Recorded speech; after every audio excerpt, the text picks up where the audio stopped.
you. Yeah, repeat, Jessica. Oh, thank you. Yes, please. Oh, yeah, no, it's I was explaining a little bit what would be the program for this evening. So first part would be on problems, issues, reflections that you have about your work, the practice, the course, and second part we're going to work on one of the quotes or the workbook for the week about some quotes and reflections that were posted in order to facilitate a little bit the reflection. So I propose to Thank start. you. If you have something, yeah, Jessica. No, oh well. In general, either Jessica or any of you, if you have something, some question or reflections about the practice. Yes, Alex. Hey, I was thinking about the idea of thinking as a leap of faith in Okay. the context where you stay, you have some thoughts or worries in your brain, and you don't say anything because you either want to be sure or you're very unsure, and you don't make that leap of expressing an idea to see where your thought process gets you. So I don't know if it's from the practice or I heard it somewhere else, but I like this idea of thinking as a leap of faith. Does anyone have any thoughts on this?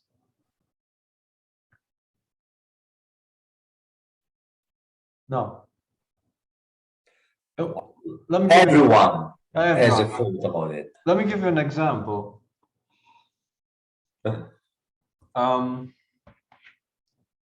I noticed that in some workshops, some tutors are very much in control of the group. And then I saw them in dialogue with Oscar. They are very much not in control of anything, even of themselves. So I noticed this attitude change, where when they are in control, they permit themselves to make that leap of faith where they are the leaders, they conduct the interview, they conduct the workshop, as opposed to when they are being questioned. So maybe the act of thinking is a leap of faith that comes through an attitude which you have when you believe in that you have the power to think rational and to say something. Am I condensing this right? You get it? Yeah, but then the leap of faith, you were referring to tutors, no? So the leap of faith would be present when they run the workshop and not when they talk to Oscar, or the other way. Yeah, okay, this way. Yeah. Okay.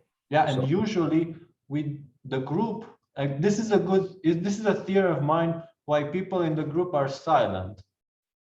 When we are, for example, with Oscar, like nobody raises their hands or very few, or those who have the power to make the leap of faith and trust their rationality and enjoy the thinking process.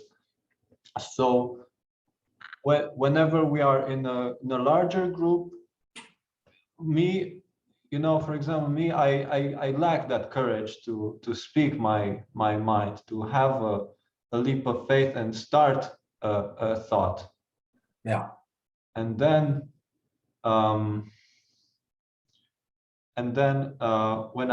when I'm in a smaller group, it's either maybe because I feel more comfortable, or I know I don't know what it is, but I can talk and make that leap of faith, and it's probably connected also to the way you seem, you feel, you lose the face, or you gain the face in front of the other. Okay, and then why you think that the people or tutors or people in general are able to make the leap of faith when they run a workshop, when they are the facilitators, and not or less when they are participants?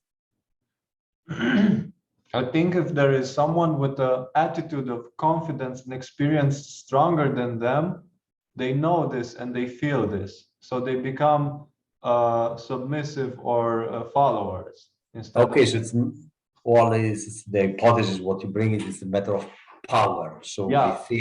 you feel your what interlocutor powerful, so you would not take the risk. And if you think you are more powerful, you are more confident in this. Okay, so it's more matter of power. And but you don't see this in yourself, or you do the same. You see the same. I see it. I see it in myself. Okay, you see it in yourself as well, but it's easier to make the leap when you run, when you are the moderator, and it's more difficult when you are a participant. Yes, I also have this problem of feeling intimidated by like I have some complex of inferiority or something. I don't know. So Okay. that's something that stifles my ability to speak or speak in public. Yeah, okay. To make the jump, to take the leap. Yeah, yeah. Okay, well, here you gave a concrete example that you defined also this leap of faith. It was more general when you I know. presented it. Yeah. Okay, so let's see also the others. If there is this something going on in your mind. Yes, Dennis.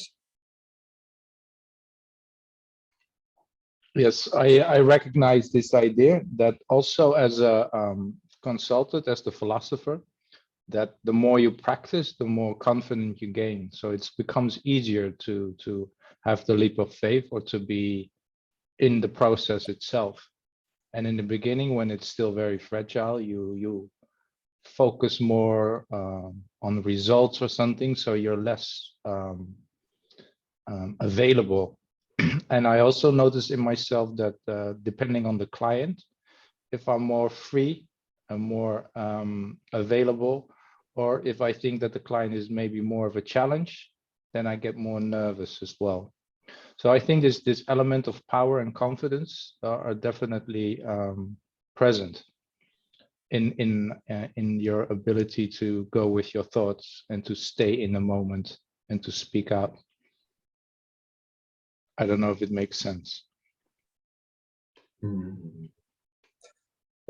Yeah, well, let's go to Hans, Alex, and then we go back to you. I think that apart from this, the matter of routine and experience, it has also, of course, a psychological element. It depends on who is doing the questioning, on the personality of the person. I mean, Oscar has a very, very dominating personality. He scares people, of course, and he has so much. You know that he has so much knowledge of the. If you go into the purely the professional stuff about the academic stuff, he has so much knowledge of the philosophical literature and so on, and he has so much experience. He can take him to the grinder anytime. He can to the exam table if he wants to. Okay, so you support this idea or this hypothesis of power. But Oscar, for instance, it's an example. It's good. The dictionary, we find the picture of Oscar there, and the power of the speech and the presence, confidence in oneself. Yeah. Okay. Well, let's go back to Alex. You wanted to say something on Dennis on this issue, or? Yes, about the. I don't know how this is related to the confidence issue, but well, of course, the experience adds to the confidence. That helps a lot. Helps you become available, which is very important. Helps you become process oriented, and you just ask a question and go with it. You know, Oscar often says you don't justify the question. You go with it, take a leap, and not try to control everything. So when you are more comfortable with yourself and more confident, you can ask a stupid question. And then, yes, and you just maybe enjoy playing with it and enjoy the process more, as opposed to being scared, rigid, inexperienced, and whatever. But to say what I wanted to say now.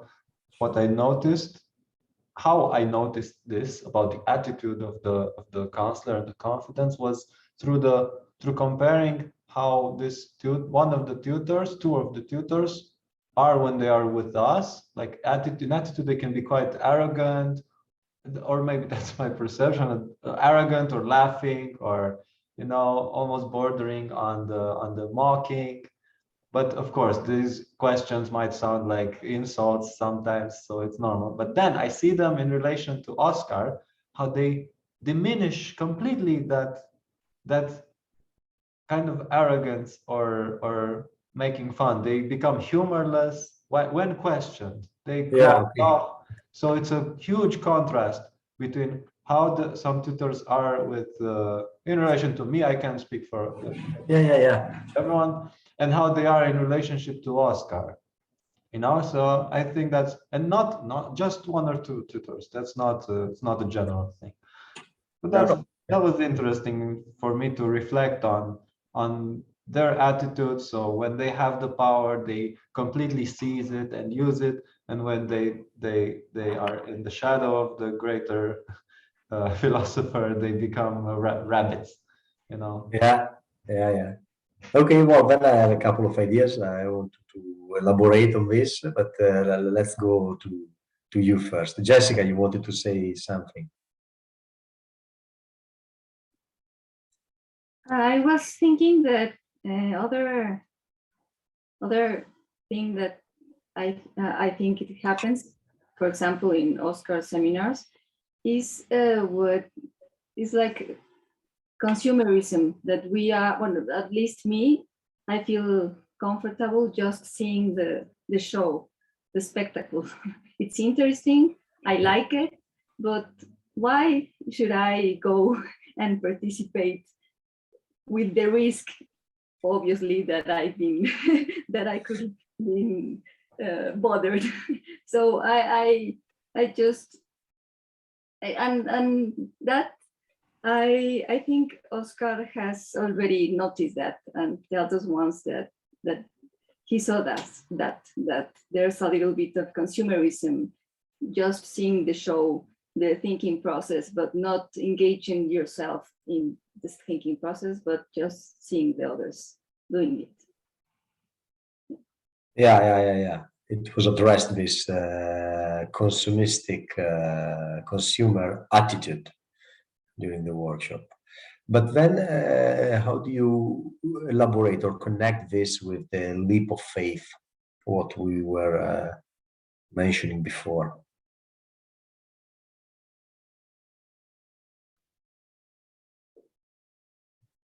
Or there was no connection? Well, I don't know. No, yeah, I think that the leap of faith is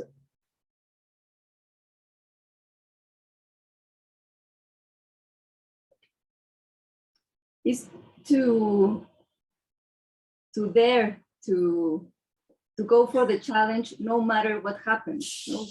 Okay. So to jump out from the consumistic attitude and participate.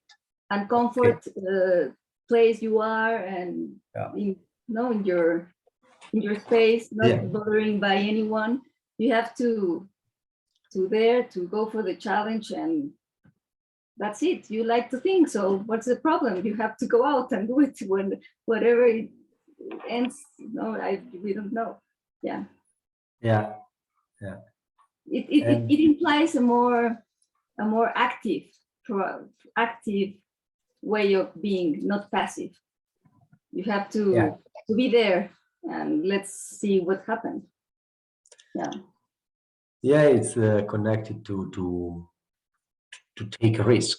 So to think is to take a risk, and then if you don't do it, as Alex was proposing at the beginning, you are ideas in yourself, but you jump, you bound, you swing from one to another. You don't dare to pursue one and to build on it. So when you do it, it's when you commit. You have to commit to one, and then it means that you place the first brick. But when you have put the first brick, then you can build on it, and you can check if it is a stable structure or not. But until you place some bricks, then you're not thinking. You cannot check. So this leap of faith is to find the courage to place the first brick and to go on with the second, the third one, and to continue. Otherwise, it stays inside yourself. And now you make me think about but Plato, when he says that the thinking is to find the otherness in yourself, to duplicate yourself. It's the dialogue is to go through, and you need this duplication. So commit to an idea, express it, say it to the world, is to create this otherness. In fact, you actually, if you are in dialogue, you really need this otherness, the other participant, the moderator. So you go outside, you go out from yourself, and you are able to think. If you don't step out from yourself, thinking cannot happen. So that was what makes me think this leap of faith and this otherness that is needed in order to think. Yes, Hans? Just as I think that if you take Nietzsche's idea of momentum, that you get going and so on, if you take the risk of jumping in with both legs at the same thing into the water, you take the risk of proposing something that may be ridiculous. If you never do that, then it will work in the reverse. You will get less and less energy. You'll be less and less likely to ever take that risk. Okay, yeah. So inward, downward spiral, so to speak. Yeah. Someone else? Yeah, Dennis? I was thinking that it's also connected to something that you are afraid of, something that you might lose. So the less. What is that you might lose? Well, the status or looking stupid, you lose face, things like that. So the more you're worried about that, the more difficult it is to take the jump, to speak up, to say anything. And the less you care, then the easier it becomes. And Hans?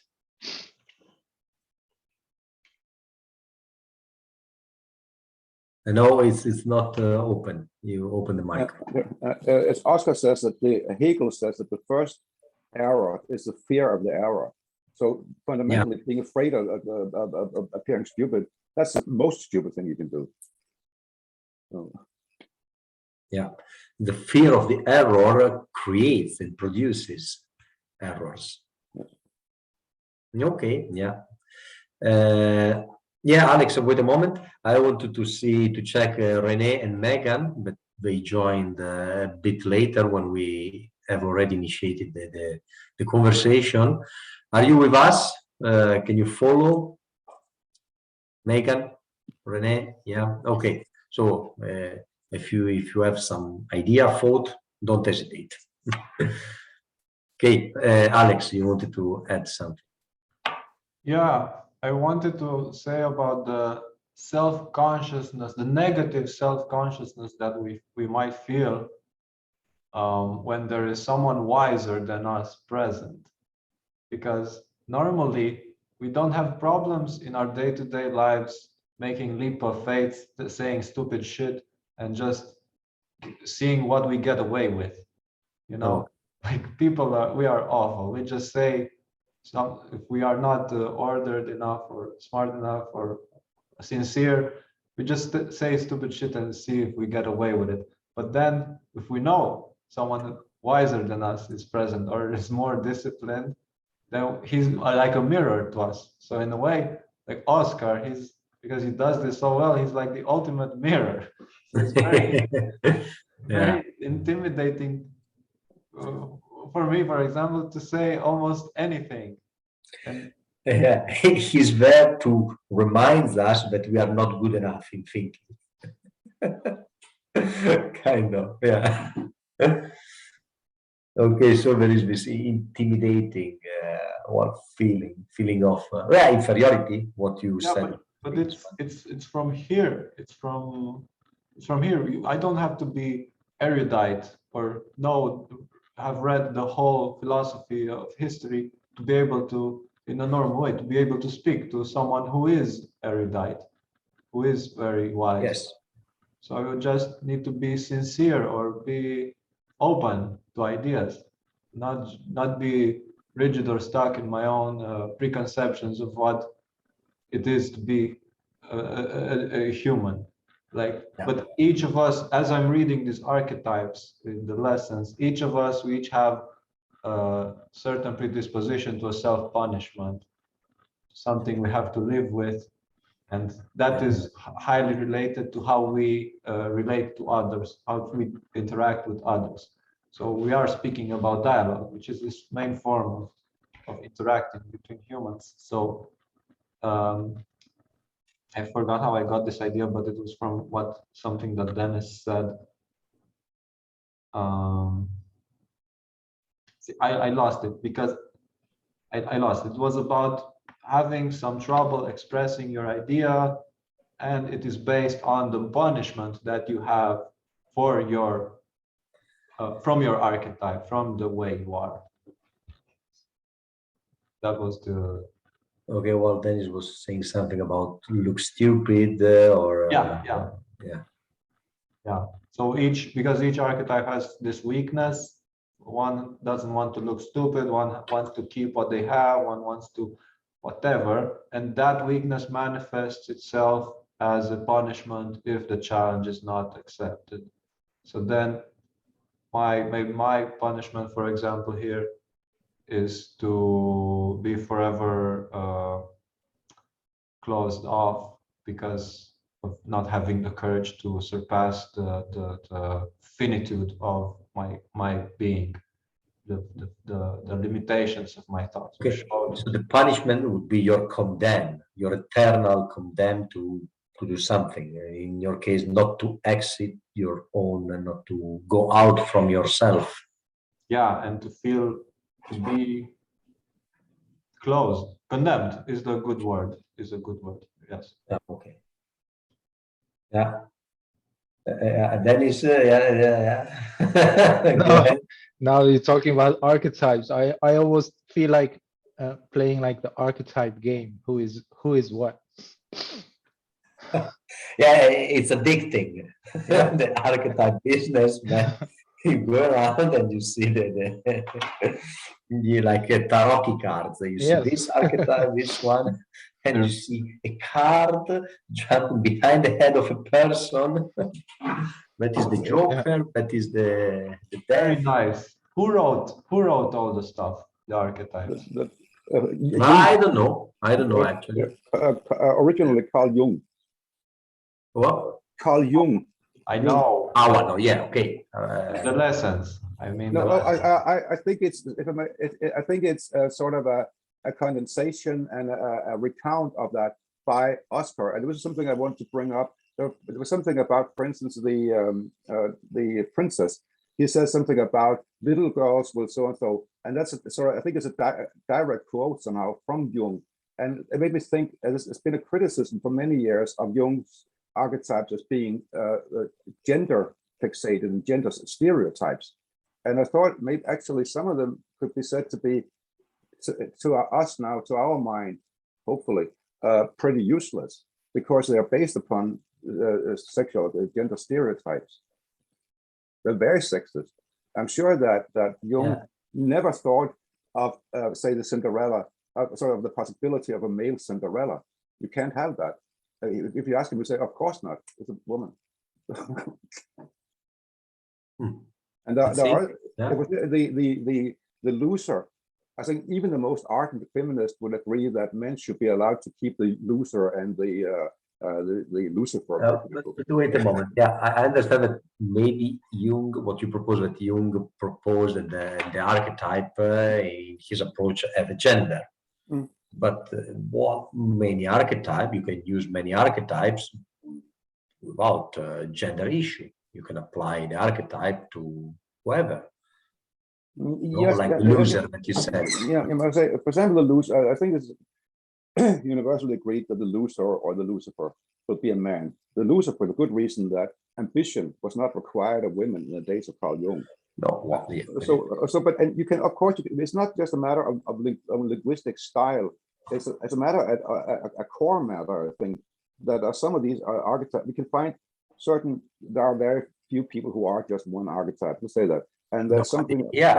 It's not. Okay, so we can use these diagnostic criteria, if you like, today as well. So we shouldn't discard it completely, but to say that, oh, this woman is a Cinderella, that's becomes stereotypical.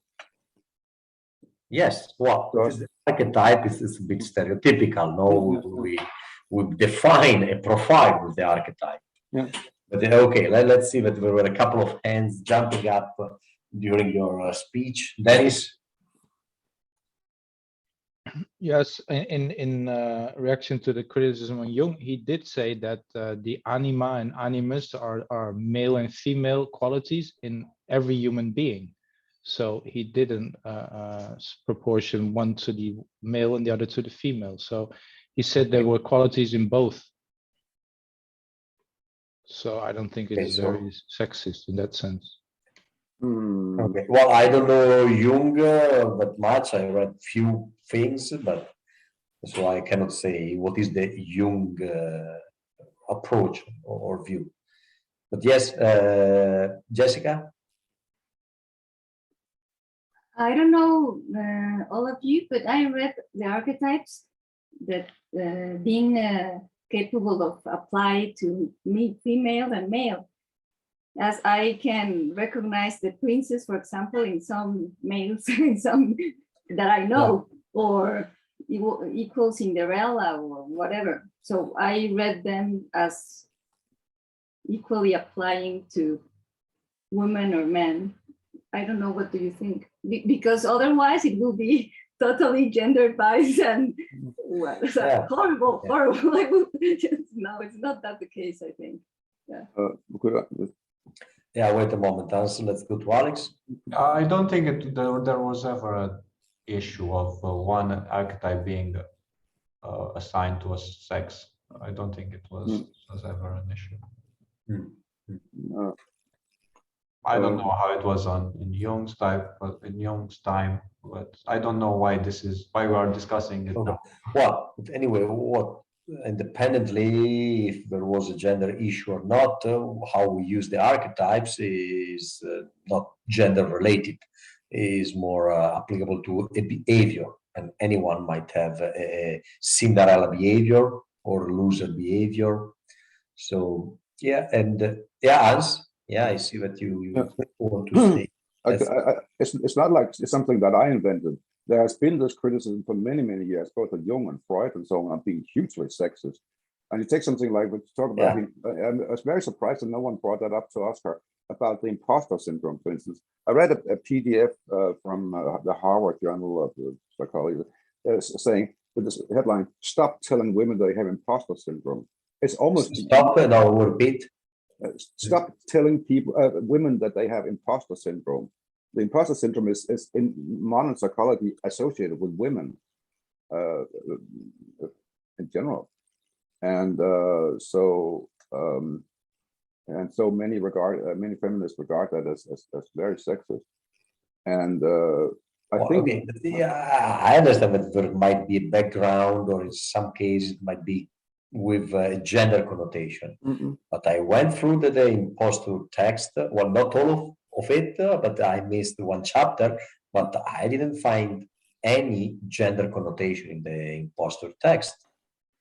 No, so, but the imposter syndrome, it was sort of an invention that happened some years ago, and that was applied to women who find themselves in positions of authority within the male-dominated world. Okay. But then I can understand, and I don't question it. Yeah, okay. Then the way we use it. So how might this be a problem for the way we use it? Yeah, but there's this idea that a concept is never wrong, but it can be applied wrongly. I disagree. Okay, because there's a history, okay, when you Yeah. say impostor, then, okay, there was that Carel, it was used in that way, and there might be some, Also, yes, okay. there's some concepts which are by nature wrong. It cannot be only wrongly applied. Take the so-called N-word, for example, which I'm not going to use, but that is fundamentally wrong. Any anti-Semitic slur or racist slur is the word you use in that is wrong. So it's not, Okay, but then it's the idea here is what we are using, how we are using the concept, how we want to apply. Also, when Oscar applies labels on people, well, that might be quite stereotypical, offensive, but then it's when he does it, is based on some behavior that he sees during the consultation, not based on a prejudice coming from who knows where. So there is something that justifies. I know that Isabel, he said that Isabel has scolded him for using too many anthropological stereotypes and so on. And I find some of his I understand he came from Algeria and so traveled a lot around the world, but I find some of his anthropological findings a bit a bit tough or a bit maybe too stretched. prejudiced. Okay, yeah. Okay, yeah, Alex. I for one enjoy the cultural, when he speaks about cultural differences, and even when he talked about Romanians, like that was made me realize and look at Romania, at us in a different light. So so for me it's fascinating. I don't see him stereotyping it. Like I don't perceive it like offensive. When I quite enjoy it when he points out stuff that different cultures do different, and I would like to understand a bit more his rationale, his reasoning on this. But I think he speaks only out of experience, and it might seem like he's generalizing. Yeah, Dennis. Yeah, about the rationale about the culture and so-called not stereotypes, but things that happen frequently in a culture. I think it's the mirror idea, because as individuals we grow up in this culture and we don't see it, and we don't know what is us or what's from our culture. And I think by showing this as a cultural thing, that it wakes you up a little bit, because it's like the fish in the water, you don't see it and then you become aware of it, because other people around you might have the same thing, so you don't really notice it. It's a bit like when you travel, only then you see differences. So I think maybe that's one of the usages of these cultural stereotypes or labels. Yes. Okay. Yes. You could sorry, you could also say that the more you travel, the more you encounter people from around the world, the more you see the similarities. But as I know, this philosopher, anthropologist cites that racism is always always cultural, but never so there is a constant risk of applying your prejudices when you compare like that. But I would say that one thing, for example, the cultural stuff that Oscar has said, for example, about Denmark, I found that very, very interesting when he talked about the Danish hygge. I never thought about it this way. He says that it's like Nietzsche's Last Man in the World. It's the end of the world, of the death of the intellect. Just sitting there with your beer and that the flag, because the term hygge has nowadays become an important part in the Danish racism. Yeah. So yeah, there is this archetype or stereotype and the differences between culture is a little bit when Oscar raises it. It's also what I noticed. It's how much you or the subject fits that stereotype. If we identify how much we are close to that stereotype, because there is there is a tendency of a culture to be in a certain way. Romanian, Chinese, Americans, they have some tendency. And so based on the tendency, you build a stereotype. And you say, well, all Americans are like this. But well, let's think about pragmatic approach. So, but then it doesn't mean that every and each American is pragmatic.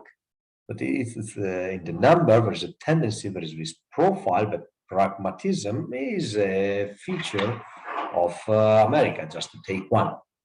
So then it's a matter to check how much the subject, the individual, fits to this stereotype, to this profile. And and when we are told, normally we have this revelation, the illumination of the obvious, that okay, we are good cases of Italianity or whatever. And yes, okay, yeah, I fit, I identify with this stereotype, makes sense, or maybe not. So it's yeah, I agree. It is offensive in a way, but the point is that it wakes you up. It makes you see things. If you have kind of inbuilt, if it is if I add inbuilt Italianity, but I don't see it as until someone shows it to me, like bella figura, which is quite typical for Italians. So more or less is present, at least in the culture, at least it is latent. So yeah, Alex, you wanted to say something? Yes, as you recognize yourself, we recognize ourselves in the archetypes. It's the same thing. It's some signs, traits, defects of thinking and relating, which we have certain degrees of suffering from it. Like there is maybe others have a higher degree of Italianness in them. Like this is directly related to how much you are willing to take on the challenge to get over it, to confront the fears, to acknowledge your desires, to cure yourself of what is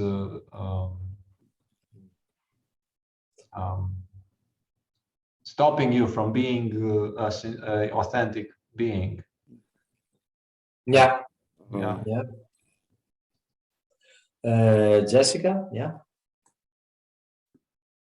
For example, what are we doing right now?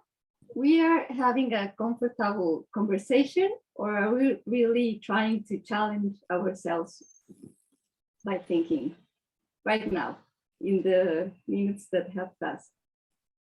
What do you think? You're asking me or the group? No, everybody. No, I'm asking, like, for example, right now we are just talking and normally, or we are really doing some kind of different way of thinking right now.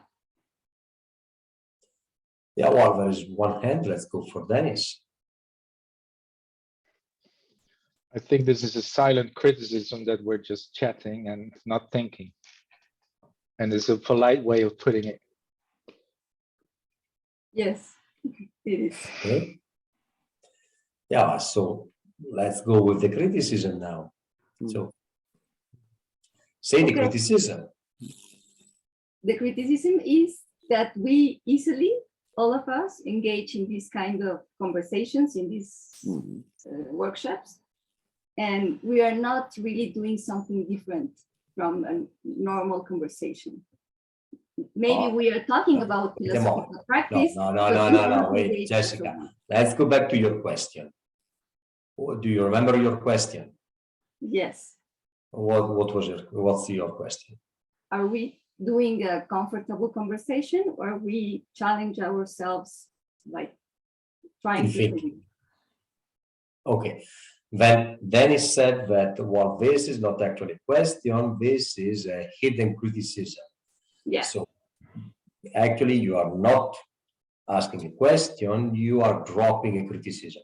So Yes. say the criticism as it is, not with a question, but just bring to the surface the criticism. And you need less words than the question. Yes. We are not challenge ourselves thinking in a different way from the normal life right now, and we should. That's me. That's my. Okay, so we are just comfortably chit-chatting out what we think. Okay, so who thinks that we are chit-chatting? Who thinks that we are thinking that there is some kind of challenge in what we are doing? So raise your hand if you think we are just chit-chatting. Well, Jessica? Okay, good. Then raise your hand if you think that there is a challenge, a thinking in what we are doing. 1, 2, 3, 4, 5. Okay, well, also the silent people are raising the hand. Let me check Renee, that she didn't raise the hand. Renee, are you with us? No, I'm not really with you, so that's why I Okay. cannot. Yeah, I didn't decide yet. Yeah, Well, you cannot decide because you're not with us. You didn't follow. yeah. Okay, good. When you want to be back with us, you're welcome, okay? Right now, I'm trying to come back. Yeah, don't worry. Okay. So what Jessica asked one of the 4 people that, no, 5 people that think that we are actually thinking. It's not just comfortably spitting out. Pick one. Alex. No. Well, let's go either Galit, either Megan. Okay. I thought you haven't voted Galit, but you have it? Yeah, whatever. Tell me. Yeah, she raised the hand for thinking. So Galit, yeah, why you think that no, it's not the case? Although I didn't participate, I think that challenging, it's not also the way of thinking, but also the content. Sometimes we more concentrate in the process, in the thinking, and this time it's more about the content. And the content can also be challenging. You have to investigate your ideas, explore it compared to some other people, go deeply into your automatically thinking. And I think that's what happened when we're discussing ideas, even though it's not on the regular way in the seminars. Is it clear? Yeah, but maybe Jessica is not satisfied now, and we want to satisfy Jessica. So let's go with Megan, because so we are involving also other people. So Megan, why Jessica is wrong? Why we are not chit-chatting and we are philosophizing? Give a proof to Jessica. I think it was sharing everybody's perspective, like what people thinks about the culture difference, or what is Oscar's labeling to each culture is resonate to them personally, and people agree with it. It doesn't mean that people don't think, because people think about the labeling from Oscar and they agree with it, so people start agreeing. It doesn't mean that because agree, so it shows people don't think. So you mean now that if we agree with each other now, it doesn't mean that we are not thinking. It means that, okay, we just share and understand each other. Yes. Yeah, because I have a housemate, is from France, and she said that in France, people tend to disagree with each other, because if you agree with everything in France, then people will think you don't think. So people sometimes tend to disagree with each other to prove they are really thinking. Okay, so you think only agreeing and seeing, recognizing the So The maybe reasonability. sometimes people agree with each other inside, but they want to prove they are thinking, so they still have to say something to disagree with each other. Okay. Yes. Yeah. So I Let's think see, Jessica. Did they manage to convince you, to show you that there is some thinking or no? No, I'm not convinced. I think it's a normal Well, chat. here I also like to convince people, so let's try again. So no, but let's do it this way because yeah, okay. Now it's just well, I think no, it's just chatting. No, I think that it's thinking. So let's make a test. Who can show that there is a movement, that there is brick? What we said before, no? We went out, we placed the brick, and then it's not just throwing bricks up and there. So someone who's able to, we made a structure with these bricks. Who's able to do it? Yeah, Hans, I see you. Wait a moment. I see that you're in a rush. I see your hands. So brick by brick. And Jessica, now you pick one between Hans and Dennis, but then you have to do this work. Brick to propose and to show the 2-3 bricks we went through. Go, Jessica, pick one. Dennis. Okay, we started off with Alexander's question about this taking a leap of faith. And then we went on, we came to the idea of power, that was connected to power. Then we saw that, of course, there's an element of confidence when you gain routine. And later on, we saw the idea that if there's a leap of faith, there's also a fear.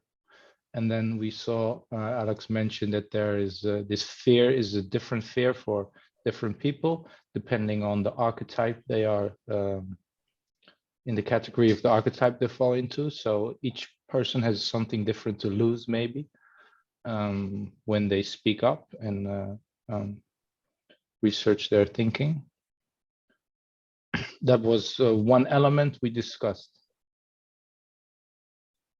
Okay, yeah. Wait, Jessica, now, does it make sense what Dennis says? I would ask, what is the... No. Does it make sense? No. Did you see the same or no? You didn't see this? No, yes, I see this outline of the content. What Dennis just said is what has happened and at the level of the content. And I agree with that. That's what's happened. Now I want to ask what's the difference between doing philosophical practice with that content or whatever other content and having a normal chat with that content also. Is there a difference? That's my question. Okay, well, now you change your initial question. Do you notice? I'm placing the other brick above the Dennis. Wait, there was a question that was changed into the objection or the criticism because it was actually criticism. Now you want more.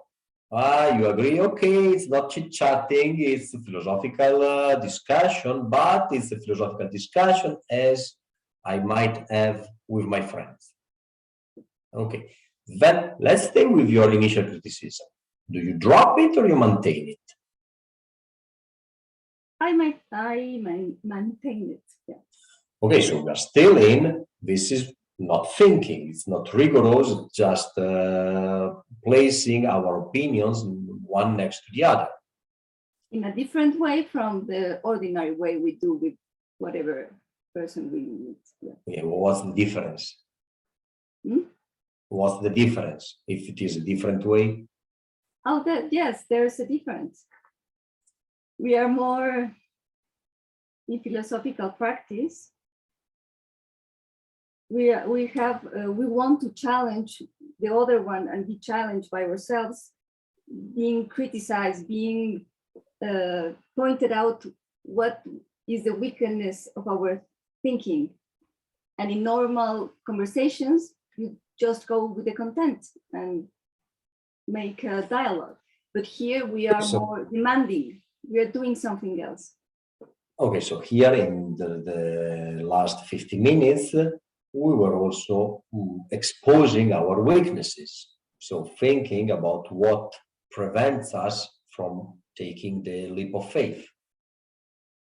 But letting each of From ourselves, taking the risk of speaking or making the leap, the jump of faith.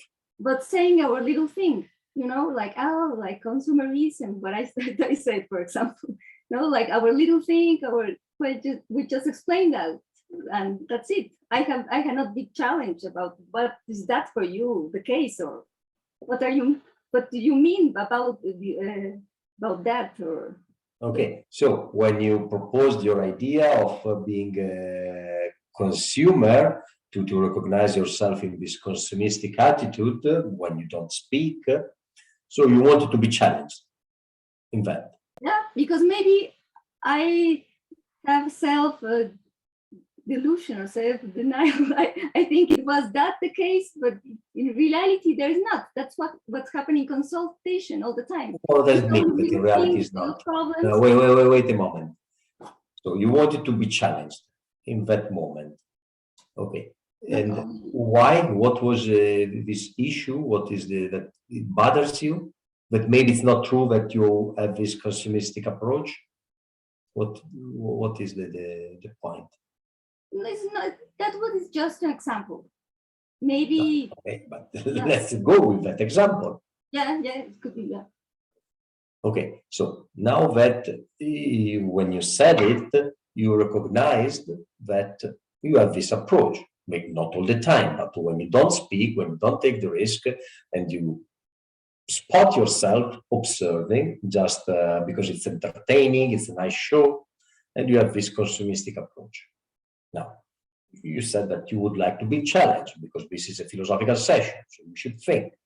Okay, so what kind of challenge would you propose? Would you deserve? Like the one we are just doing right now, for example. Yeah, okay. We have changed the tone a little bit. We have changed the tone, I think. Yeah. Yeah, okay, but it's very performative. Yeah. Enjoy it. So, but again, if you say you recognize yourself in being a consumer, now, are you good with it? You like, you accept yourself, or no, you would like to change? No, I like to change. And before, in this conversation, I find myself doing that. And that's why I brought Okay, this to question. change and to switch that attitude and that approach, what can you do? What can you suggest to Jessica, for instance? Hans? Yeah, I'd just like to say, first of all, I think you could be more dead wrong. But I was interested. Now, wait a moment, Hans. Now, because we were touching a lot of issues, you raised your hand long ago, but now we will stay with this one. Okay? Yes. We stay with Jessica and with this consumeristic approach. What can Jessica do in order to jump out from the consumeristic attitude? Yeah, that's what I was trying to do. Okay. Okay, yeah.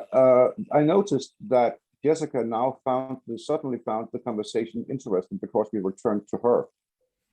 So she's very demanding. I don't like the notion of greed so much, but she wants to return to that. She criticized us. She wants to repeat. I missed it. She criticized us for going by examples. Like we went through a very good, I think, discussion about leap of faith and so on, and then led to after talking about gender fixation and so on, and then we ended up talking about. Hans, she wants to remain with the. Hans, can you stop a moment? Don't give me the whole thing. Yes. What can Jessica do in order to stop, to exit the consumeristic approach? The first thing would be, if the consumerist approach is a greedy one, she could stop demand. Well, let's assume, let's believe Jessica, she really wants to Yeah. exit the consumeristic approach. What she can do? What you can do is to engage others in dialogue, and that was what we're trying to do here. Okay, so take the word and speak. Yes, Okay, so yes, and her criticism is empty because she says that we go by little examples and let's just chit chat. It's not. We are trying to build something gradually. okay, but wait a minute, and we'll go back to something else. Now Jessica managed to change, according to her taste, let's say, the conversation. It was before it was not thinking, it was not a challenge. Now it's becoming a challenge. No, No, I and she did it. Actually, she performed what you suggest. So she started to speak. She started to speak to me, for instance. And I think that Okay. she actively sabotaged the conversation, and that was a sign of bravery in a sense. Maybe okay, so let's credit for that at least. Okay. Well, but that's something that Jessica did. So she knows how to get out from the consumeristic approach. But it would be Okay. better to do it in So a positive. now you can blame Jessica that she's cheating. That she says she doesn't know, but she knows how to do it. Yes, so it's a form of being full naive. I mean, oh, I don't know anything about this, and then actually you do, yes. Yes. Okay. Okay. Now I go back to Jessica. Okay. You good? So Jessica, we agree that you know how to exit this consumeristic approach. Yeah, and my question was, I didn't know, but that I didn't do it. For example, Okay. Then do it. Now you did, but you know how to do it. but I know how to do it because out of laziness, I think, or out of, I don't know.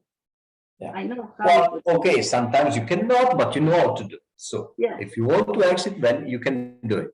Now, tell me, what do you think about the fact that there are 5 people that says that we had 50 minutes of philosophical discussion and you think we didn't? So what's your explanation? My explanation is that as we have learned for doing consultation, it's a good idea not to be stuck in content. I have this problem in consultations. I am so interested in content that I always go there. Okay. But I think as philosophical practitioners, we have to make a balance between content, because I know content is necessary, but to do something else than just dialing within content. That's the difference between philosophical practitioners chat maybe and the normal chat with everybody, with anyone else outside. Okay. Now try to answer my question. Why do you think the other practitioners here, 5 people, think that we have been thinking in a philosophical way and you think we didn't? Because they consider that being discussing content is enough to be doing philosophical practice.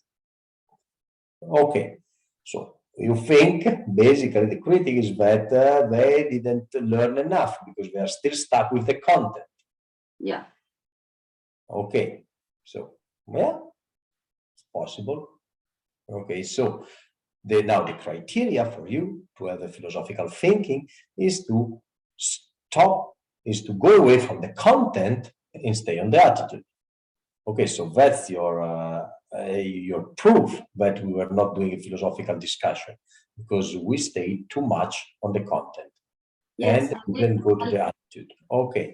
And letting everybody just tell what he wants with the length he wants, and that's it. Okay, this is a second argument. So we don't challenge to be concrete, to conceptualize, to be clear, to develop our ideas in a precise way. I think we didn't do that. Well, okay, but this one is what you were proposed. We actually did. So now you're bringing a different thing. Your first point was about the attitude, right? But not stayed not on the only in content. content. Not only in Well, content. and yeah, wait a moment. Go, I really rush. Relax, Jessica. The first, you don't answer my question. I have to repeat 2 times my question, and now you're in rush.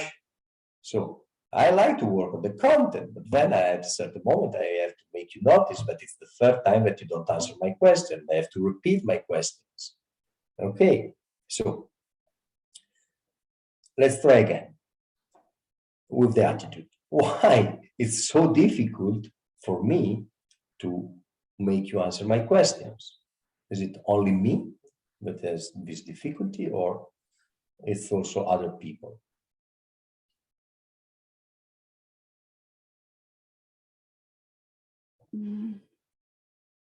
No, it's if I'm not answering your questions, it's my fault. It's not yours It's my fault.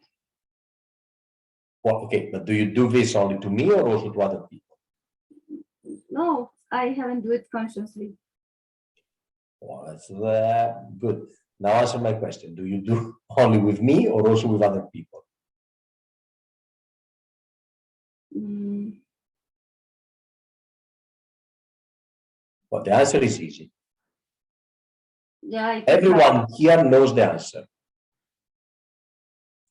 Yes, it could happen that I don't answer the question with other people. Okay, you do with other people as well. Yeah. Okay, so so you know what this means if you don't answer the questions?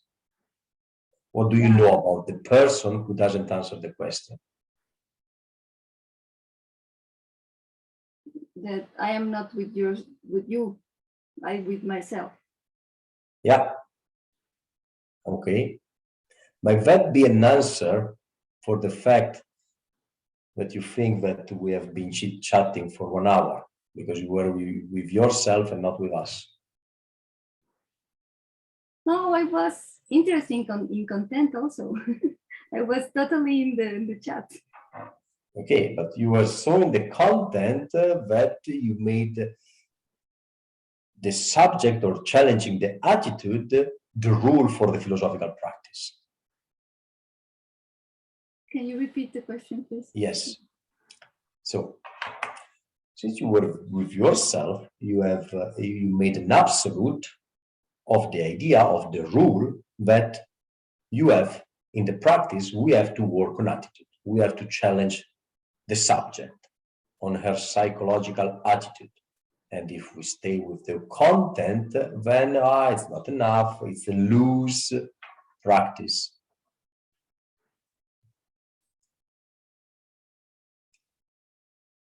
So the idea is you stay a little bit more with us, and through the content, you are able to see a little bit more the movement of the thinking. What the 5 people saw. And 3 of them tried to give you hints and to explain you how this was working. But I agree, we did not challenge the attitude here. I challenged the attitude with you and a little bit with Christian. Not with Alex, not with Dennis. Well, I'm now naming the people that talked the most during the workshop. Yeah. No, wait, Hans. So this, I agree that it's an indicator, it's a sign to work on the attitude, for something to be a philosophical discussion, for having thinking, to reflect upon oneself. But now, we were having a different topic. We were having a different way and approach on the matter. Here, what we were discussing were some problems or reflections about the practice. And then this how we started. So that was already declared at the beginning, that if I don't have issues with the attitude, I work on the content. And at the beginning, there was no issue about the attitude. But it was still on the content, what you brought, and it was interesting, your question, your criticism. And then we went to work on the content of the criticism. That was your question, but it was actually criticism. So let's go back to you. You should formulate as a criticism. Well, that was the beginning of the work on the attitude, because you were hiding a critic with a question. Okay, but then we stay before that moment. Before that moment, there was no work on the attitude. And so far we good? We agree on this? Yes. Okay. Well, now, yes, Hans, I see. Lower the hand.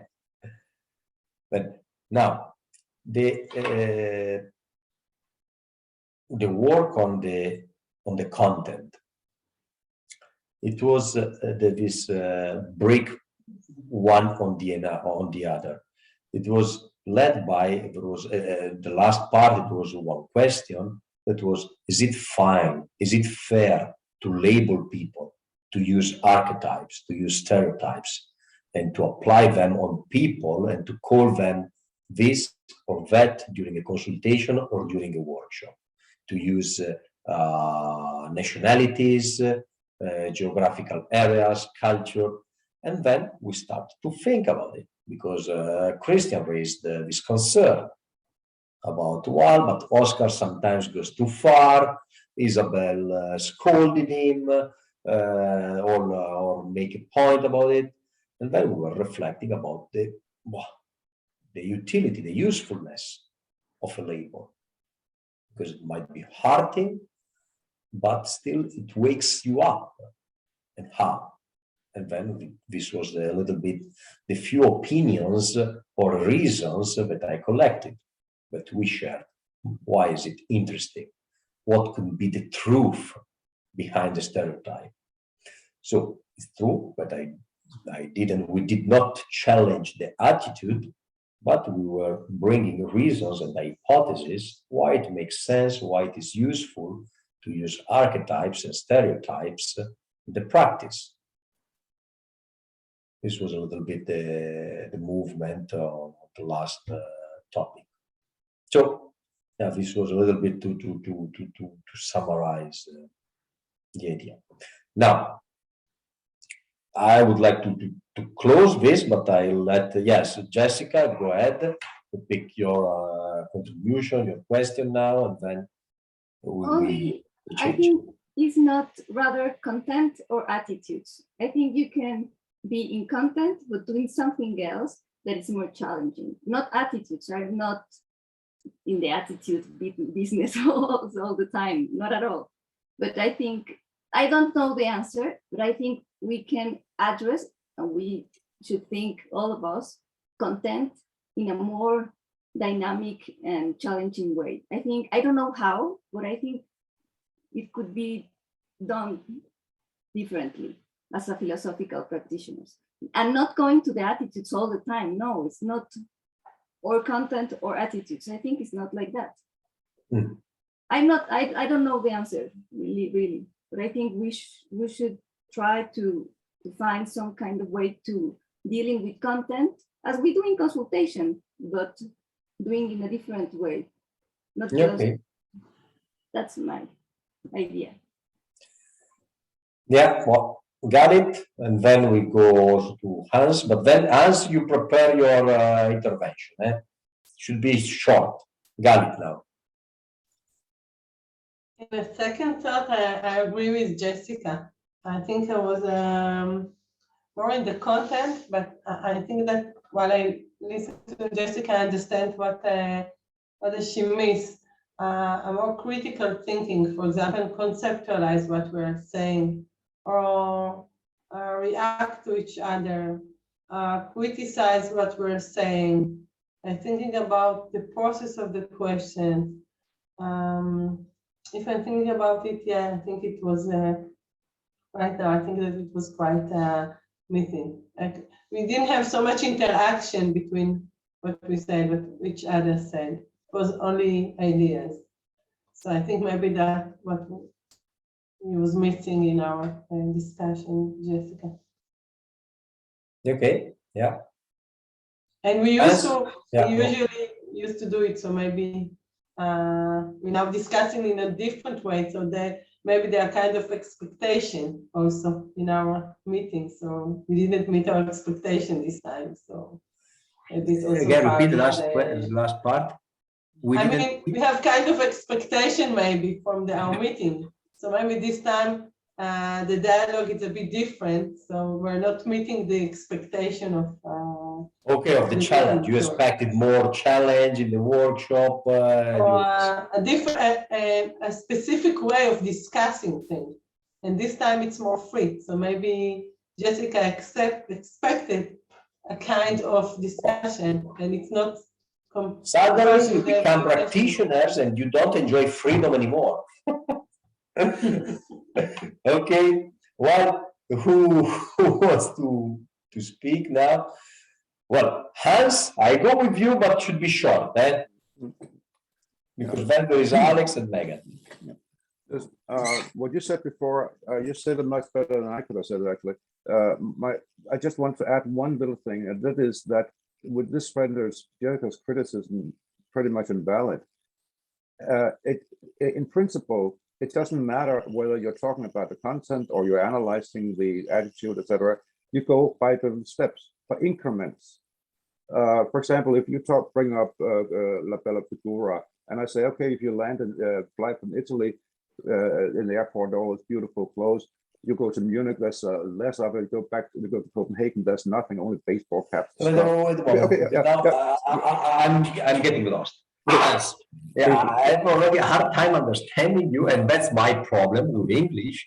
But then, now you share Jessica criticism, you want to add on this, elaborate, or no, you think, no, it's not the case. What do you place yourself? I want to say that her criticism was very weak, because what you do when you go through talking about the content as we did here or analyzing, the principle is the same. You go by increments, by comparison, by taking little details on which you build a broader picture. That's what we did. Okay. Yeah. So, for you, it was good enough. I mean, we met your expectation for a workshop. Certainly. And I mean, she demands us all to be Aristoteles and come up with a grand scheme. And she wants us to have deep thoughts from the very beginning. That's not the way it works. Well, she's a demanding girl. I don't know, but okay, good. When we stop here, Megan. Yes. Yeah, it reminds me that Leila sent us message that during the Zoom this week, the first hour will be the tutoring about our homework or anybody has questions. So the first hour is more relaxing. So we will discuss about what kind of help we need. And I think Jessica raising hand is 2 minutes before the second hour starts. So we start the second hour, the Zoom will be about the thinking work and ideas. And I think Jessica switched this to very good moment to the thinking work. So I think we are on the right track at the right time right now. Yes. Okay. Yeah. Good dear philosophical practitioners all the time, not just for 1 hour. Yes. Okay, so someone else? No? Good. Oh, Alex. Then we go to the second part. It's actually was Alex, go ahead. Yeah, well, I think we started with doing speeches because you invited us to say our reflections about the practice. And I started talking about an idea which I've been reflecting upon. And as you guys may have noticed, the workshops with Luca are more freestyle and more relaxed. And as opposed to another workshop where we follow the method and do the method more intensely, I think there is some creative, positive ground here in the more freestyle, where we are invited to show our reflections in a more personal way. But maybe that's not That's not a good thing from the perspective of the practice. For example, in a more rigid and controlled workshop, these ideas might not even come up, and then we might not be able to piece together the image of a leap of faith in thinking, or of this complexes of inferiority or the archetypes. You get what I'm saying? Jessica, question me if you want to, if you want it more intense. The idea is that I feel like I'm starving for a kind of leeway, like the one Luca is giving us, like a bit of tolerance and look, Hans is applauding me. And I missed the last A part. kind of tolerance and this faith in our ideas, you know, in a way. I do feel very restricted and intimidated in some workshops where we do not even get to discuss or piece together philosophical concepts together as a group, as I think we did in the first hour, because we exchanged concepts, our vision of certain large concepts. And even though if we were not engaged in the dialectical the exercise, the method, I think we did exchange ideas and we did see some other perspectives. I learned something. Yeah. Okay. Now let's wait. Let's do one exercise, one experiment. We're not doing now. We will do it later. So if you manage the people that are here, you exchange the notes that you took about this 1 hour, 20 minutes. Then you can check what you've written in the notes. So you share, if you want, you can use the document that I prepared. If you took the notes in an electronic way, not by hand, and written, you share the notes, and then you see, because there is really how each of you is able to steal from the workshop and to get from it. And then it's, I agree with you if you say that this is more demanding. Yes, it's more responsibility on you to squeeze out, yes, on you as a group, to squeeze out of this 1 hour of talk that looks like a free talk, maybe it is a free talk, something which is interesting. Okay, so you compare the notes and then you will see how much can be squeezed out. It's a good sample because there are 7-8 people. So I think it's there could be enough notes to share among each other. And then, yes, it's a more free way, what I was doing. Well, also because it was, as Megan reminds us, it was the schedule. The first hour was a free talk, so I'm safe by by the legal frame. And but it's, I don't know if you keep doing it at the end of the seminar, when there are the 2 days seminar, Saturday and Sunday, whereas the last 20 minutes, it should be a free talk in groups, in mini groups. Okay, if you do it, well, in principle, that talk should be like what we had now. And if it is that serious and that fruitful, then there should be no comparison, or should be no difference between what we had before and what you managed to have in those 20 minutes. Then it's about being self-educated in being philosopher and exchanging ideas. So yes, here I moderated a little bit. It was rather free, but still there was my presence in a way.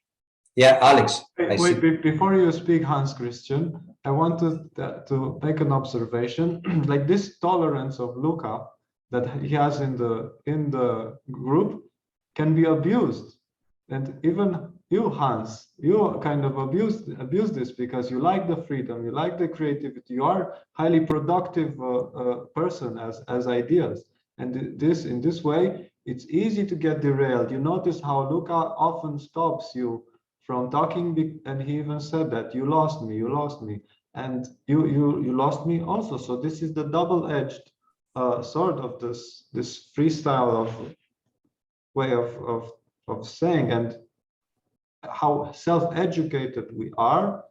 That means we can synthesize and speak for the group, speak in an objective manner that everybody understands. And in the dialectical question to client way, that is so clear and so obvious, but it's so hard to make long speeches which are objectively understandable. Okay, no, but now we have to make a decision. First, either we want to continue here with this free discussion, or we change and we go to the second part of the schedule and we work on an exercise. So you decide, what do you want to do? We continue with the discussion, raise your hand. We go to the second part and we take an exercise, raise your hand. Okay, so that's it. Let's just Okay, in the meantime that I paste something, you can talk, but I don't listen to you. Okay, I just wanted to support Alex before you actually did what you accused me of doing. You held the floor. Some people tend to hold the floor, you know that. I was expecting this. Enough, but okay. Okay, so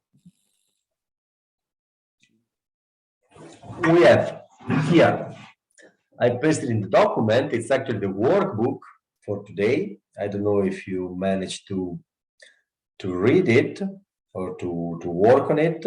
Anyhow, we spent the last part of our workshop on it. So there is a quote from this author. Well, actually, I don't know how to pronounce. Amin Maalouf.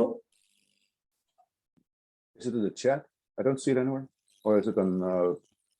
I can share on the chat here. I see that some of you are in. Which day is it, Luca? In the working day. Which day is it? Well, I pasted it in the chat here. If you open the chat, Okay. it's a document, and it's the workbook day 34.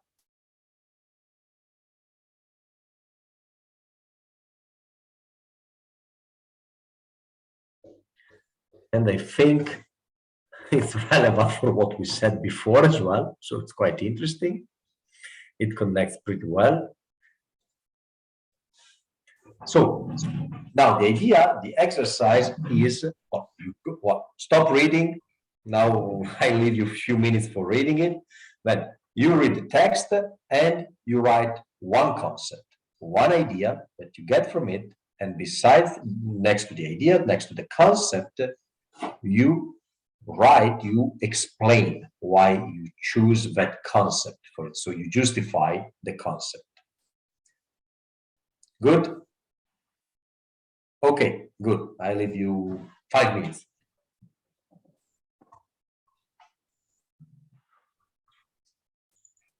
גם כי עוד חצי שעה, חמוד.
May the concept be like a short quote, 2 or 3 words, no. A concept is a concept. It's Yeah. one But word. one or maybe two. Yeah. two, but no, it's one word, and then you also write the justification why you say it, Yeah, why but you chose the concept. I was thinking of something which is a slogan. Die Sprache spricht, language speaks. That's two words in English. Okay. Yeah, but No. Okay. yes, write the concept and then justification. Then we check if there's a problem or not.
What's the task? To write one concept or idea?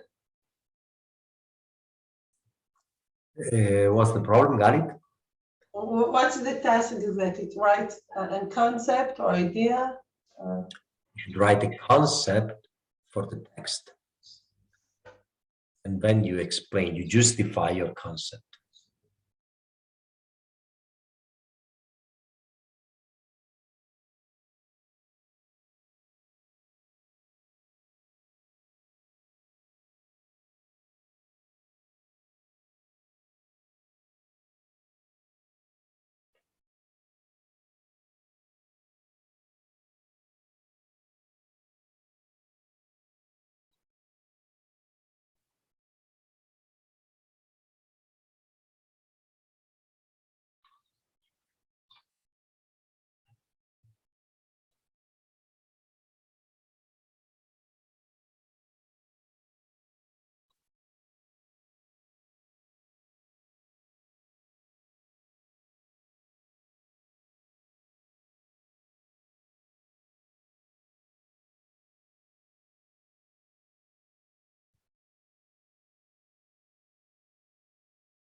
So I see that few minutes more are needed, so let's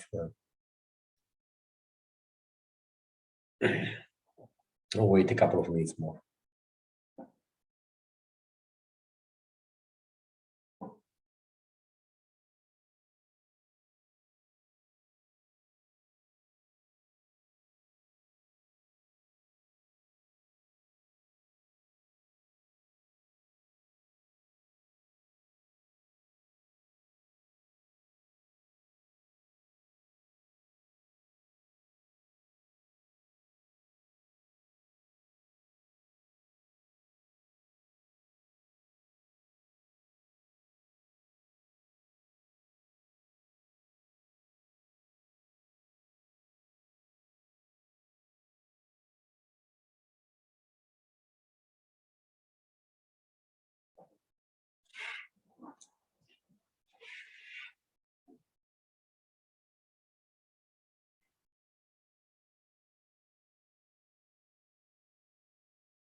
Okay, how is going on?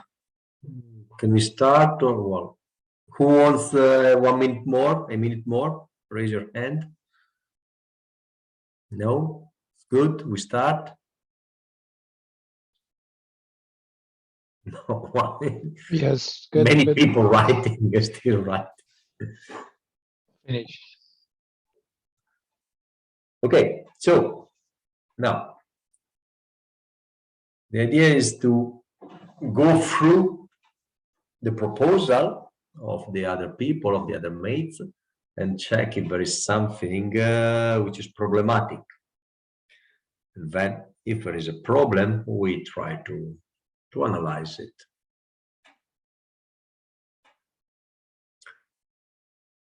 So now, please stop writing. You finish the sentence, and then you start read the other people work.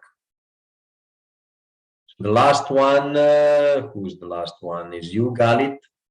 Cognitive bias.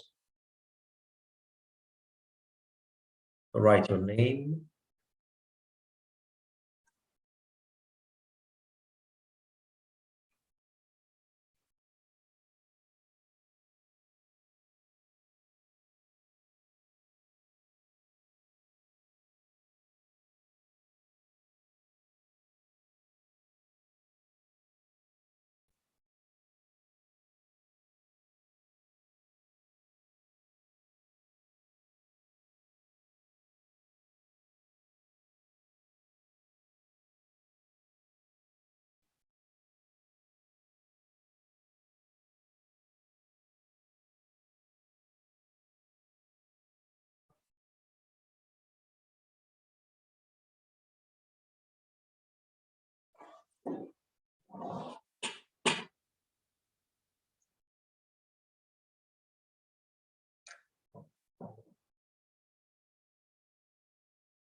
Okay, so who did find anything, problem somewhere?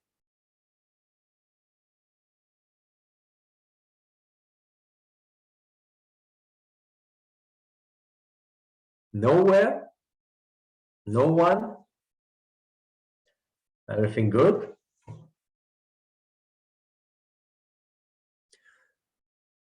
Or maybe you need I leave you a couple of minutes more.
Let's make a check.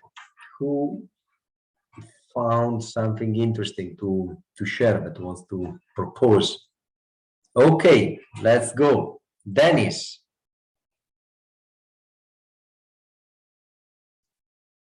Yes. Jessica's work, Okay, and so let me read it a moment. So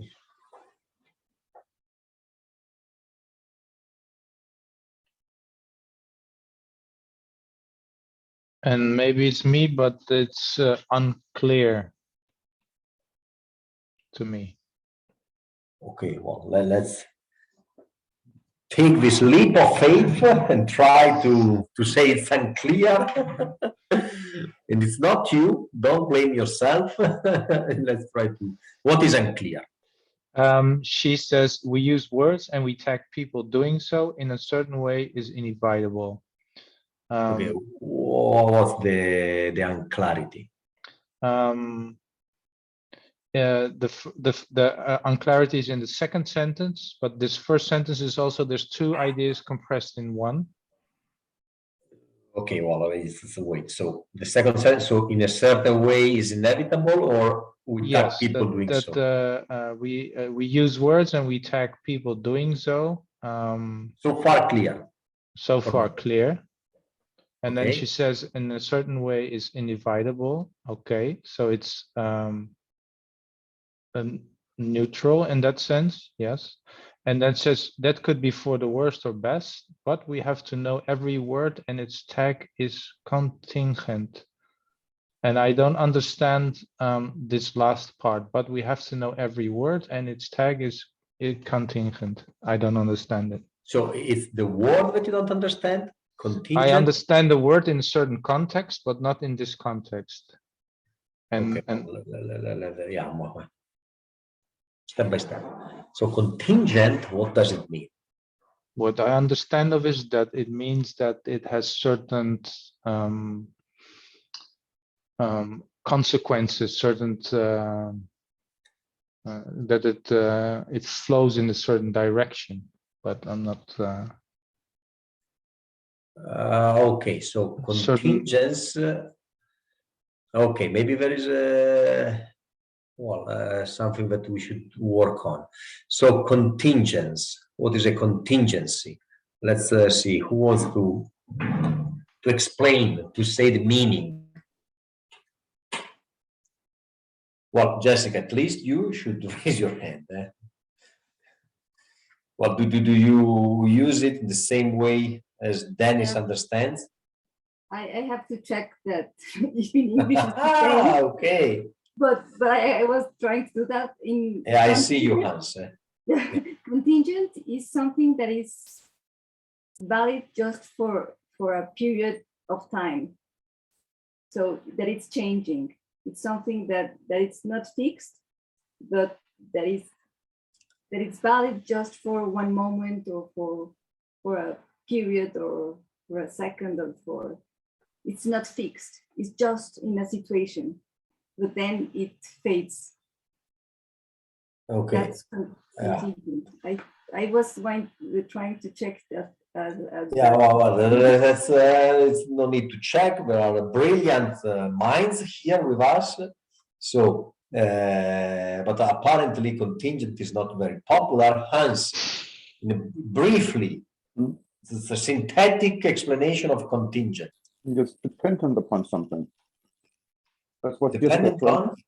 Upon something else. It's a consequence of something. That's what Okay. Jessica is trying to say, but as she said, she puts it in a time frame, which is of course obvious. It does change with time, but with something, it's contingent upon this, contingent to it. I think it's a very poorly choice of words, but okay. So contingent that is dependent on something else, which is limited, well, also in time frame, it's limited, but it has not its own substantiality.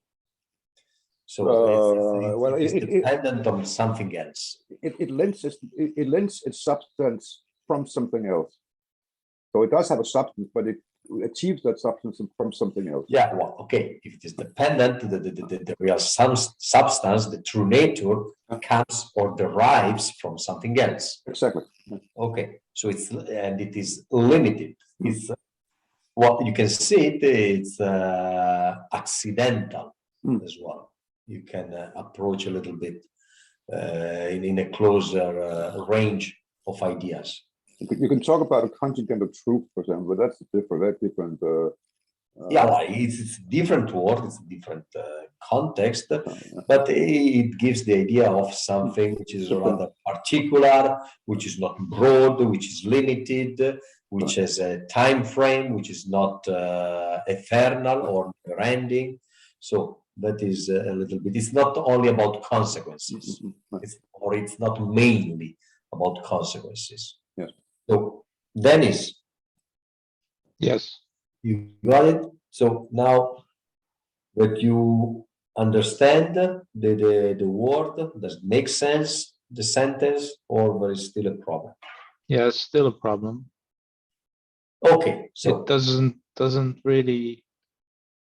Yeah, I don't really understand it. That could be for the worst or best, but we have to know every word, and its tag is contingent. I then we have don't to see the decide point. what part is not clear or is it problematic.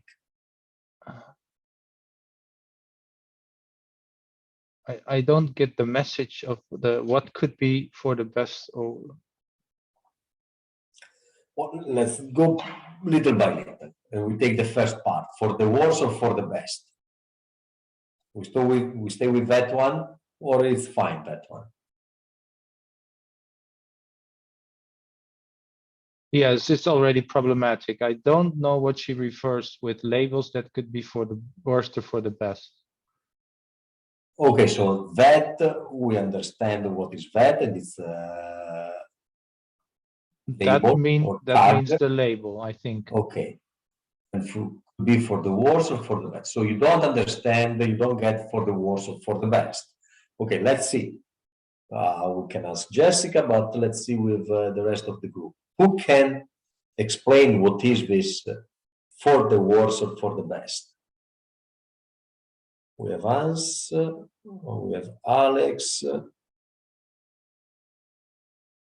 Okay, well, 2 out of 4. Okay, well, let's check. Dennis, Alex or Hans? Alex. I think she refers to the tag being ethical or not. Like something that can be that you can say about someone else, and it can either be a positive or a negative description, or cause a negative or positive effect. Okay, so the worse would be Romanian steel. okay, Romanian steel. So it's a label for the worse. Yeah. And give an example for label for the best. All Jewish people are rich. I don't know. Maybe that's also bad. Take one which is obviously good. Okay. I don't know. That's already a Like problem. all Italians are beautiful. Okay, there you go. And free and spiritual. Okay, good. So Dennis, does it make sense? Does it work now? No, it's already problematic. I think that stereotypes, positive stereotypes, are a good thing. I think that's already problematic because most people don't. Oh, wait a moment. Where does it say that stereotype for with positive things is good? It says for the worst or best. So I assume, like Alex said, that you have some stereotype in a good way. Well, some stereotypes says good things. This is what is written there. That could be, label could be for saying good things, and label could be for saying bad things. Okay. Okay. It doesn't say that the labels for good things are good labels, should be utilized. Okay. And yeah. Okay. for. Okay. Yeah. And then it says. Wait, answer. We will stay here, then we check it. Then it says, but we have to know every word. Well, yeah, wait a moment. Let's stay with this part. This part is fine. We're good with that one. If you say best only refers to stereotypes meant to be good, but we're not saying that is in itself a good thing, I accept. Yeah. Yeah, well, she proposed the idea that you can label, and labels are anyhow labels or tags. Yeah. When you say good things and when you say bad things. Yeah. Those are anyhow labels. And labels can be of 2 types, good labels and negative labels. Yes. bad labels. Yes. Okay. So far, this is fine. Well, it's an interpretation, and I don't know if the text is saying that. The text warns against labels in general. The text doesn't say there's good labels and bad labels. Well, if the text warns about the labels in general, does it warn about bad labels and good labels? Yes. Okay. Well, do you think that Jessica is missing something here? What other Yes. labels are there? Yes, because this the sorry. Well, I mean, what other labels? Well, because she proposes, she distinguishes two types, good Yes. labels and bad labels. Yes, the text is only about people. So then you have good labels about people and bad labels about people. Okay, so it's aligned with the text or no? Sorry? So is it fine according to the text or no? I don't understand now if you think that it's we can accept this proposal or not.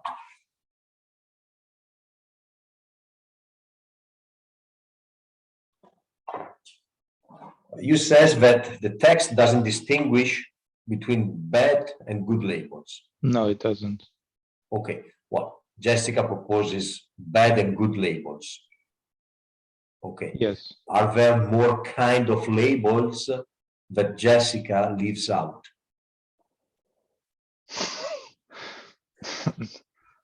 No. Okay, so there's no problem.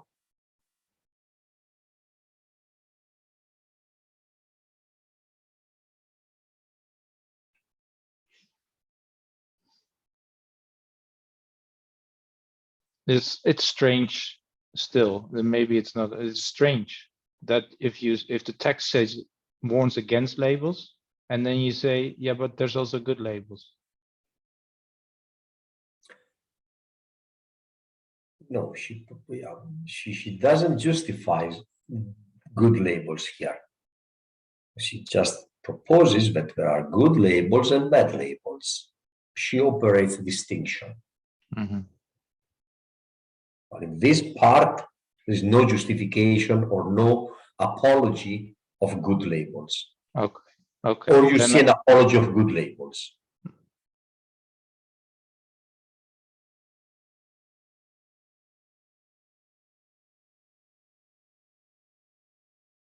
Well, yes, if the text doesn't mention it and she comes out of her own accord, talks about or that they can use for the best, I see it as an apology. Yes. Okay, but does she say that they can be used for the best? Yes. Where? That could be for the worst or best. Okay, so it means also for worse. Yeah. It's an or. Yeah. So you think that Jessica here is the opposite, it contradicts the text. It's a misinterpretation. Yes. Okay, so Jessica here misinterprets the text and she says that the labels can be used for the good and for the worse. Yes. While text proposes that labels cannot be used, or one, there is a threat. It's one.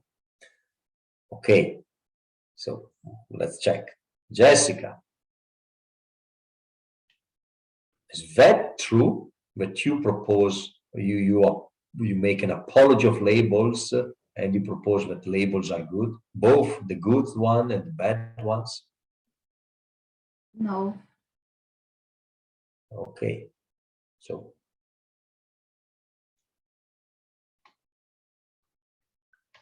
what happens here? Okay, can you make a little bit? Okay. Why you don't do it?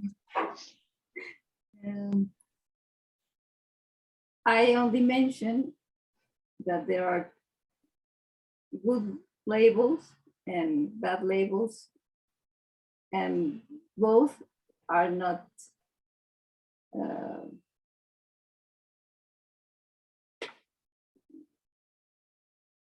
are I begin saying. But Jessica, what happens? What happens? You look lost. Yeah, I don't like my sentence neither too much. Okay, you don't like your sentence. You want to commit suicide with your sentence? No, I can.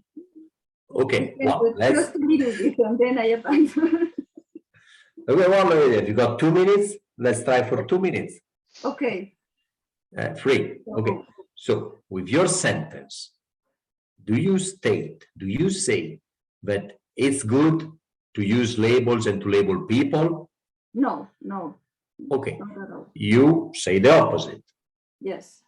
Okay. So, how come? What's the problem in Dennis' criticism? Why Dennis says that you justify labeling? Okay, let me.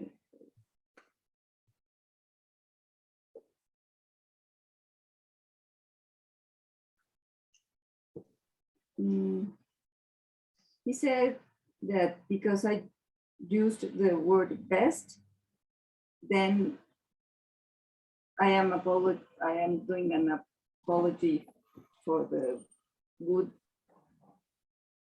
of the tagging stuff, but I didn't do that. There's in the sentence, I only said that could be for the worst or the best. And that's it. No, I don't understand. You just say it. So now, do you agree with Dennis or no? No, I don't agree with Dennis.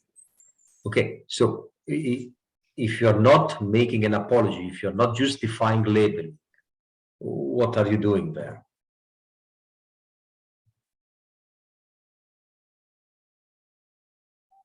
What I am doing is saying that in a way is inevitable.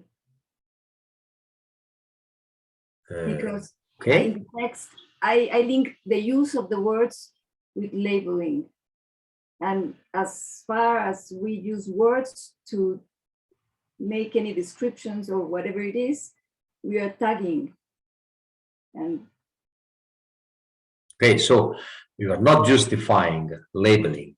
You propose the idea that it's a descriptive action what you do. You state, you observe that people are labeling in their practice. It's a common practice and you observe it.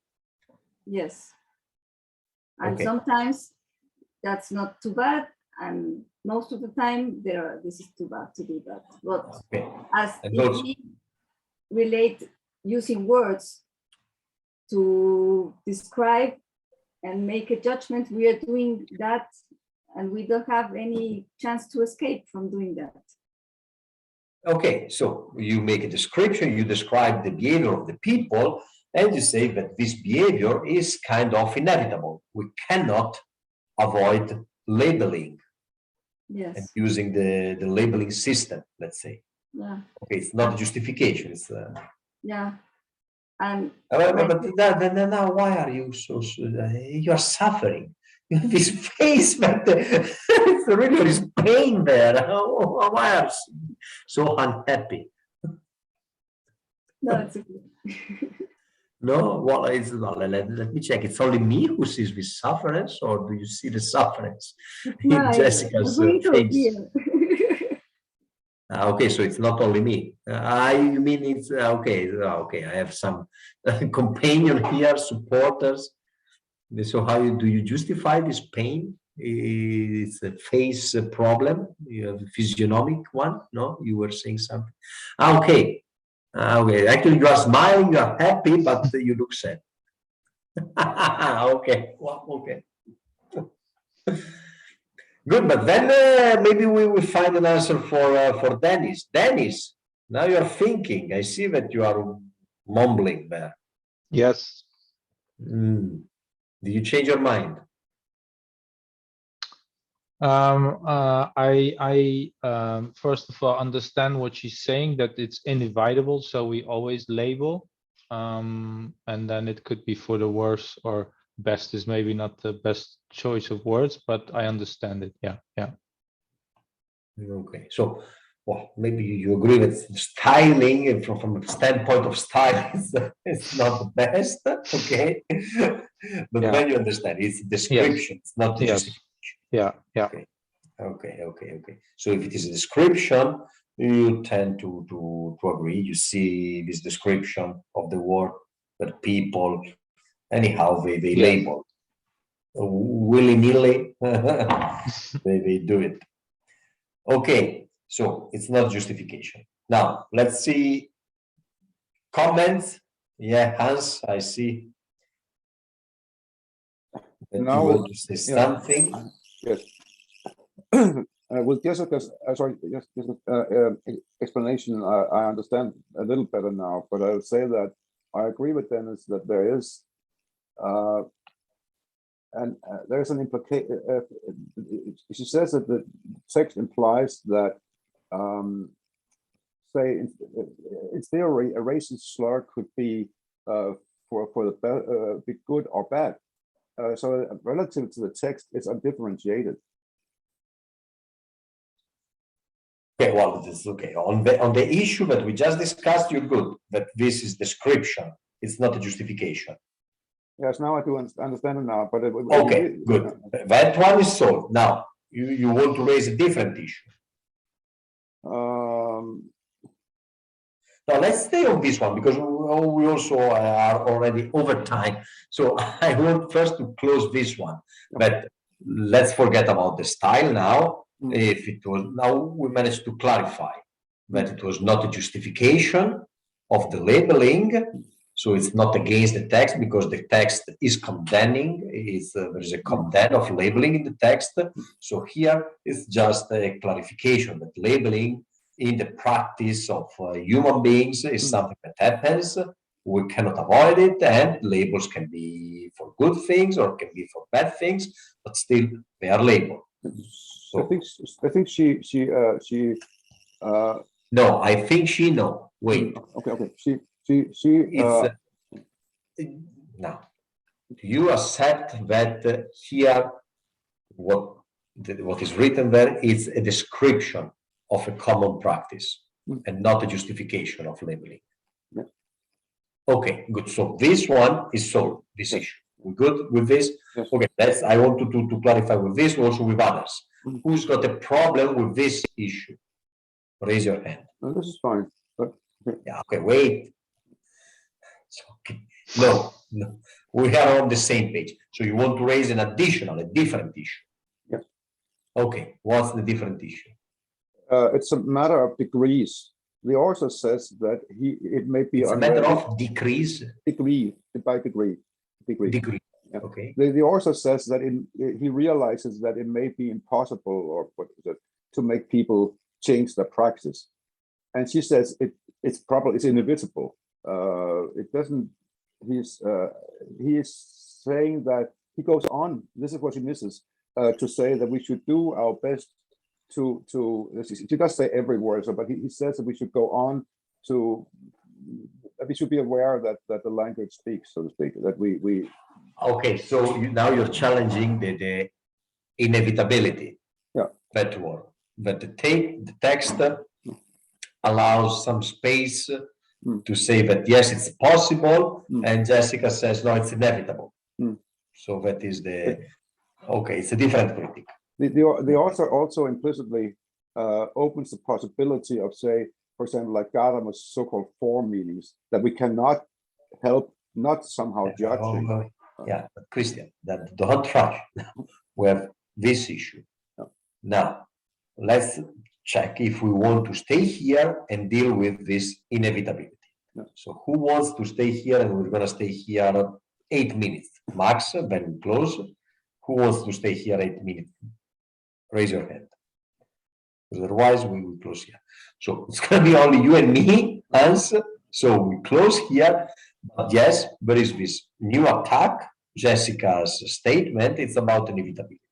So Jessica wants it or interprets it as inevitable. And maybe the text, what is Hans' critic is that no, the text leaves the space for what? It's possible to change and to stop labeling. So that is the stake, what is at stake now. But we don't take it. we close the workshop. Okay, so sorry, Hans, but yes, we deal with time constraints.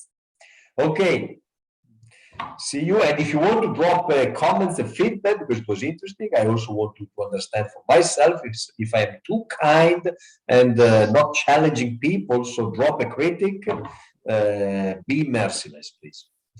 I had a little compliment to you. Write it, write it. Write it. Thank you. Good night. Bye. These are the people. Ciao, Hans. Ciao. Ciao, everyone. Bye. Right.